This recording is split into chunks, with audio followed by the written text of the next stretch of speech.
A'udzubillahi minasyaitonirrajim. Bismillahirrahmanirrahim. Assalamualaikum warahmatullahi wabarakatuh. Ya, teman-teman cerita mistik.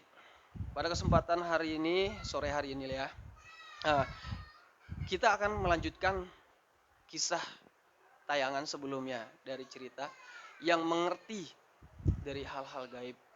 Ya, sebagaimana kehidupan manusia selalu berdampingan dengan hal-hal kegaiban dari benda pusaka serta makhluk tak kasat mata. Gitu. Di sini kita akan cerita bersama yang mengerti dengan hal-hal kegaiban itu bersama dengan Bang Arya.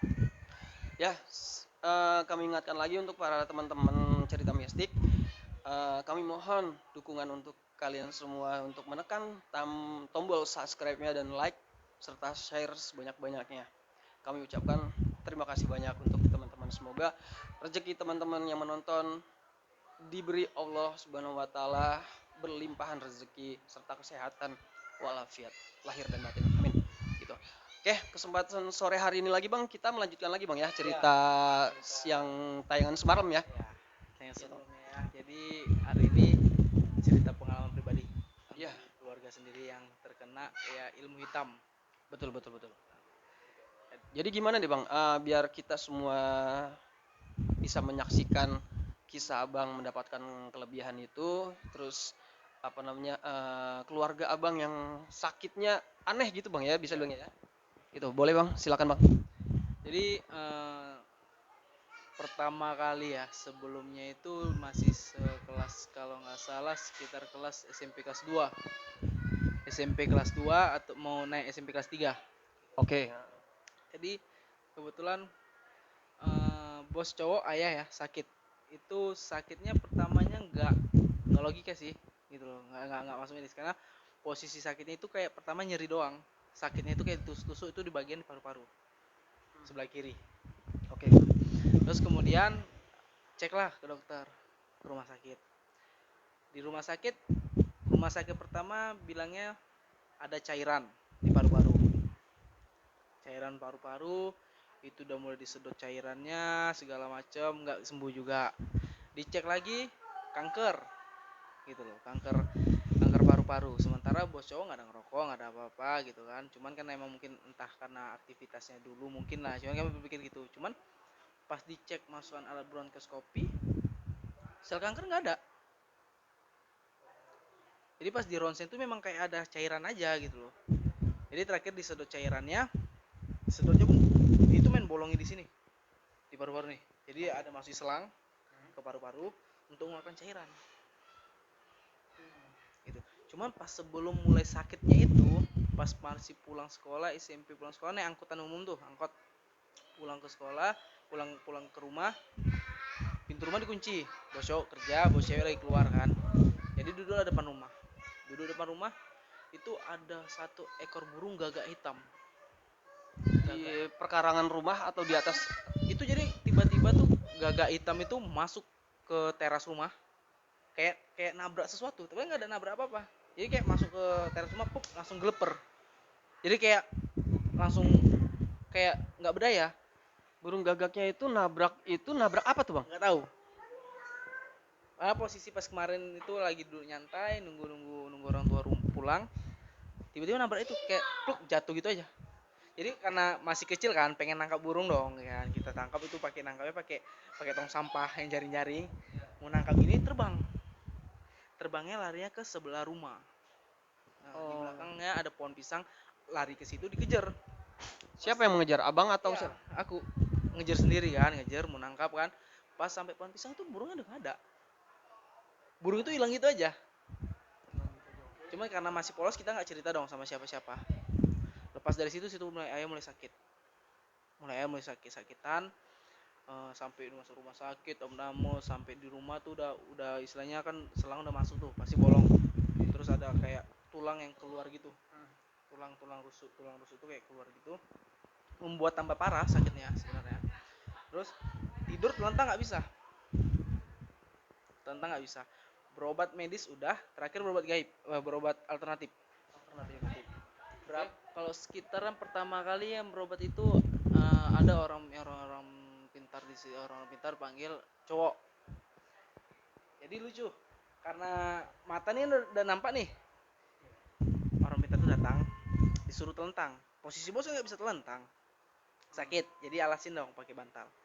Jadi dia ngeluarin satu tongkat, nggak tahu tongkatnya apa, bambu atau apa, kecil aja sih. Jadi ditusukinnya di udel, di pusar. Orang alternatif itu yang menusukkan Iya. ke ayah. Nah, jadi di nggak sampai tembus sih, cuman ditempelkan gitu aja, terus ditarik dia gini. Pup. Jadi kayak ada keluar tiga bungkusan. Ada keluar tiga bungkusan. Atau orang pintar ini dibuat ada orang yang nggak senang mungkin. Jadi dibuat tuh di dalam bungkusan tuh ada dari tulang, ada jarum, ada tanah, ada rambut. Itu dibakar. Sama orang pintar tuh dibakar. Cuman tuh karena masih mikir, masih nengok, oh ini memang asli nih, nampaknya kayak bisa keluar kayak gitu kan. Seiring berjalan waktu nggak sembuh juga. Satu sisi terakhir kali berobat sama perempuan orang pintar juga, ibu-ibu, nggak mau bilang lah siapa orangnya, dari orang mana nggak bisa, kita nggak boleh bilang. Cuman pas mau megang ayah, di situ kayak di dalam badan ini merontah, jangan. Jadi pas mau dipegang ayah, spontan aku nih ngomong, jangan kau sentuh ayahku, kau sentuh nggak bakal sembuh juga ayahku ini kau buat, yang ada kau nipu. Oh, jadi apa bang? Saat saat diobatin dengan yang pertama, alternatif pertama itu dia melihat abang nggak kalau abang itu punya kelebihan? Ngelihat, cuman karena nggak ada komunikasi apa apa kan, posisi pun aku nggak ada ngomong apa apa, itu nggak ada reaksi badan pun nggak ada masalah gitu, jadi oke, nggak masalah. Lalu yang Cuman kedua, yang kedua merontah, dalam badan ini merontah, jadi kayak dari hati nih, jangan kau sentuh, jangan kau sentuh. itu dari hati abang, Dari hati. dari hati abang itu Betul-betul gitu. kayak ditahan tuh kayak bisa gitu, jadi kayak spontan aja kita ngomong tuh, jangan pas mau sentuh ayah, jangan kau sentuh ayahku, kau sentuh pun nggak bakal sembuh ayahku, kau cuma nipu di sini. Spontan yang orang pintar itu langsung nengok, tatapan matanya sinis nengok aku, langsung gini, jadi kayak tajam gitu. Posisinya ayah langsung ngomong, udah nggak apa-apa, biar ayah sembuh. Enggak loh ya, dia nggak bakal bisa sembuh, nggak bakal bisa sembuhin ayah, dia cuma nipu. Nggak apa-apa, coba aja dulu kata ayah gitu. Ya udahlah, karena ada orang tua ngomong, kita bebasin kan. Nggak lama, apa yang dibacakan kurang tahu juga kan, karena nggak fokus ke dia, jadi fokus ke ayah aja kan, megangnya ayah, pijitin ayah. Jadi ingetnya tuh disuruh taruh emas, cincin emas. Oh, cincin emas. Emas itu pasti punya orang tua juga, Iya, bos iya, cewek lah ya. katanya tuh kayak syarat. Nah, jadi dia buat lubang di depan rumah, suruhnya taruh emas itu di dalam situ. Dan yang naruh pun dia sendiri. Dia sendiri naruh. Dia yang naruh situ, dia yang nguburin sendiri. Kelang, kok nggak sembuh juga, gitu loh. 2 hari kemudian dibongkar, kami yang bongkar. Cuman emasnya itu masih ada cincinnya, cuman beda cincinnya sama punya kami. Kami cek itu imitasi, sementara yang kami taruh itu emas asli. Oh gitu. Jadi ditipui sebenarnya. Nah, disitulah mulai, Pak, kok kayak gini gitu loh, kok bisa tahu gitu kan, bahwa betul-betul bisa dia nipu gitu. Dijalanin, semakin udah paham tentang gaib, itulah mulai dari di video sebelumnya kan ada yang kita bahas juga tuh, yang mulai dari nenek udah istilahnya udah meninggal, mulai bisa menggunakan, terakhir dimulai udah saat udah bisa mengontrolnya, itu udah bisa istilahnya kita berinteraksi dengan gaib, langsung eh, mencari tahu siapa yang membuat orang tua seperti itu. Oh gitu, abang cari tahu. Jadi ayah ditangani sama dua orang spiritual itu ya, orang alternatif Ya. itu, apakah sembuh? Enggak juga bang ya? Tidak. Sebelumnya nenek juga udah megang, katanya sembuh, cuman sabar ya katanya. Cuman karena model ayah kan juga orangnya keras kepala, dan gitu dia pengennya cepet sembuh, jadi langsung berobat ke sana ke sini ke sana sini. Yang hasilnya malah ditipuin gitu loh. Oh jadi sebelum sebelum nenek meninggal itu ayah udah sakit juga? Sakit. Udah pernah sakit. Itu Jadi sakitnya aja kan, nenek meninggal kan itu tamat kuliah. Masuk kuliah semester 1, tamat SMA. Ayah meninggal SMP kelas 3 posisinya. Jadi kan nenek masih ada, jadi masih ditangani nenek kemarin tuh. oh betul. Nah, jadi mulai dicari tahu, dapatlah siapa yang dalang semuanya. Itu yang cari tahu itu abang sendiri ataukah ada bantuan dari orang lain, tetangga atau saudara Enggak. selevel kita? Jadi kayak cari tahu sendiri aja.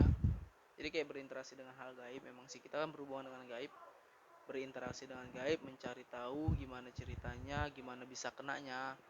Terakhir ada satu sosok yang modelnya kayak misalkan dia yang kayak pernah saya bilang itu yang modelnya kayak pakai sorban, terus pakai kayak pakaian putih, itu yang ngasih tahu, dikasih kayak sketsa gambaran.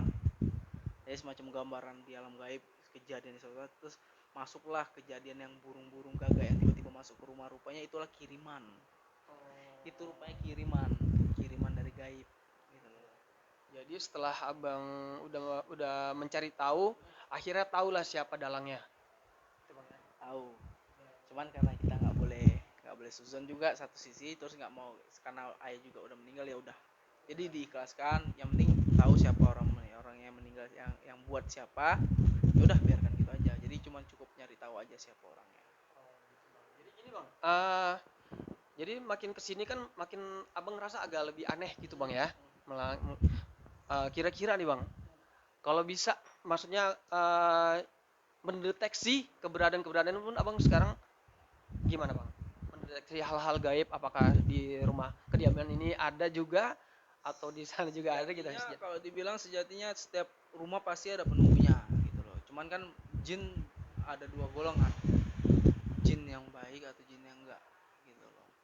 Jadi memang rata-rata pasti jin tuh kafir yang mengganggu. Cuman kalau misalnya setiap rumah tuh ada penunggunya, kadang dia ada yang ganggu, kadang yang enggak. Jadi kalau memang mereka yang enggak ganggu, ya udah biarkan aja. Mereka ya alam mereka, alam kita ya dunia nyata gitu loh. Kalau misalnya kita mereka merasa ganggu dengan kehadiran kita, ya mereka pergi gitu loh. Karena ini kan beda alam gitu. Ya gitu teman-teman gitu. Memang sebenarnya tuh menurut dari logika awam manusia biasa gitu, gitu kayaknya nggak masuk logika bang ya. Itu tapi yang bener-bener nyata dikasih kelebihan oleh Allah ya seperti Bang Arya ini, dan begitu banyak manusia juga dikasih kelebihan-kelebihan oleh Allah yang dipilih ya, yang dipilih. Jadi nggak semua orang bisa seperti ini gitu. Jadi bang, dari sosok sosok yang ayah setelah meninggal itu, meninggal juga kan gitu bang, abang melanjutkan perjalanan untuk bisa mendeteksi gitu. Itu spontan sih, dilalui berjalan waktu aja. Jadi kita nggak ada, kalau aku sendiri nggak ada untuk kayak harus kayak apa gitu. Paling ya tetap beribadah pasti, puasa, zikir, sholat, itu pasti kan, karena kewajiban kita masing-masing. Cuman kalau untuk memperdalaminya kali enggak sih, cuman berjalan dengan waktu. Jadi kayak satu sisi yang di jalan sini kayak tiba-tiba ada bola api, apa sih bola api itu. Jadi kan untuk berinteraksi ke gaib segala macem gitu aja, untuk berinteraksi aja. Jadi kalau untuk mendalaminya enggak, kita nggak ada untuk mendalaminya. Paling berjalan dengan waktu aja lah, gimana caranya saat saat untuk mengeluarkan kayak misalnya orang kesurupan atau gimana, misalnya terus kayak ada anak santet kiriman, itu dijalanin aja. Oh ya, terus seiring berjalannya waktu itu abang bisa kelebihan ini, teman-teman merespon, ada gak sih yang nyeleneh perkataan gitu ke abang gitu? Nyalain Dalam hal-hal gimana gitu? Ih, ini bisa mendeteksi, aneh nih gitu. Jadi seakan-akan tuh orang nggak percaya gitu dengan abang punya kelebihan gini kan? banyak Banyak banyak ya? orang-orang kalau misalnya bilang nih, hati-hati jangan di situ, itu ada yang situ, ya mana ada tuh gitu. Banyak yang gitu, cuman ya resikonya mereka sendiri Iya benar. gitu loh. Yang penting kita udah ngasih tahu hati-hati pantang, karena setiap kita lalui, kita pergi pasti ada pantangan-pantangan yang masuk sih. Karena yang kita datangi adalah rumah orang, istilahnya gitu. Rumah bukan rumah kita sendiri, bukan daerah kita sendiri. Apalagi kita misalkan pergi ke gunung, kita istilah bertamu nih. Kita bertamu, masa sih ya bertamu kita tainya ini gunung ini gini-gini, ya sama aja kita merendahkan tempat itu. Ya otomatis penghuni situ pasti marah. Ya itu dia, ya sama juga dengan kehidupan manusia. Kita bertamu tapi kita nggak sopan di rumah itu, pasti kita diusir, ya kan. Kayak gitu, sama kehidupan mereka di gaib sama di alam nyata ya kurang lebih hampir sama, cuman bedanya di alam dan sosok-sosoknya berbeda-beda. Ini semakin seru lagi nih teman-teman. Nanti tayangan-tayangan berikut ke depannya ini Bang Arya akan lebih memperdalami, mendeteksi lah tempat-tempat ya Bang ya, tempat-tempat yang dimana yang katanya menurut orang-orang angker, dan di situ pun pasti apa namanya, eh karena banyak yang dianggap orang percaya dan tidak juga Bang ya, tempat-tempat seperti itu nanti. Karena kalau misalnya kita cerita pun dengan orang yang nggak pernah melihat gaib, pasti berpikir ah nggak ada ini. Walaupun sejatinya emang gaib itu emang ada. Karena kan mereka nggak ngelihat dengan mata langsung, nggak nampak asli gitu. Itu banyak nggak percaya. Cuman seiring berjalan waktu ya emang bener-bener ada gaib itu. Dan nggak bisa diremehkan juga kalau masalah santet itu. Karena korbannya ya diri sendiri, istilahnya Ya, betul, seperti teman-teman. itu. Ya, ini juga cerita sedikit juga. Saya pun pribadi saya juga mengalami keluhan aneh juga. Ya, dengan hal-hal korban lah ya. Bisa. Ya ini ya ilmu-ilmu hitam juga nih korban-korbannya. Ya, alhamdulillah pertolongan Allah Subhanahu wa taala ya, melalui pastinya perantara. Ya, tidak ada penyakit tanpa obat, tidak ada obatnya tanpa penyakitnya, gimana itu? Kan itu ya. Seperti itu jadinya teman-teman. Nah, jadi apalagi nih Bang kisah-kisah yang lebih dari Abang ini? Kalau kisah-kisah ya mulai dari situ mulailah paham tentang gimana cara ngobatin. Oh ya, ngobatin juga. Gimana cara ngobatin, karena sebenarnya dulu sih emang nggak, satu sisi nggak mau. Sebenarnya emang nggak mau untuk bisa Oh, bisa. jadi Abang sempat menolak juga. Sempat. Satu sisi capek pasti. Energi kita habis satu. Yang kedua mata capek untuk lihat hal kayak gitu. Jadi lelah lah. Cuman karena satu sisi dapat kelebihan gitu, ditolak nggak mungkin. Bener kan? Karena niat kita satu sisi untuk membantu. Karena itu pengalaman sendiri, santet itu kejam. Gitu. Iya, ini teman-teman jangan disalahartikan gini. Ini bukan pamer ataupun pertunjukan apa gitu ya, jangan disalahartikan. Ini hanya sharing, jadi menceritakan kisah-kisah. Disinilah channel pribadi cerita mistik ini gitu. Jadi siapapun kita Bang Arya nanti kita tampung ya Bang ya, gitu. Ya, ada orang yang untuk menceritakan kisah mau misteri. diceritakan di sini juga boleh. Kita ceritakan. Ya, Juga kita nanti akan. ada pengalaman-pengalaman aku yang saat ngobatin yang kena santet. Cuman tunggu di ACC dulu dari orangnya. Iya betul. Kita minta izin. Pasti izin kita dulu. minta izin dulu dengan apa orang yang Bersangkutan. bersangkutan ya gitu. Jadi gimana lagi Bang? Untuk Episode ini untuk gitu. selanjutnya paling kita bakal nge-review ya. Review tempat langsung ya, lokasi ya. Lokasi. Banyak orang katanya angker, kita juga belum bilang di mana tempatnya, tapi yang pasti tetap saksikan dulu. Terus Jadi kita tutup dong. ya, Kita akhiri lagi ya. siap. Oke, para teman-teman cerita mistik.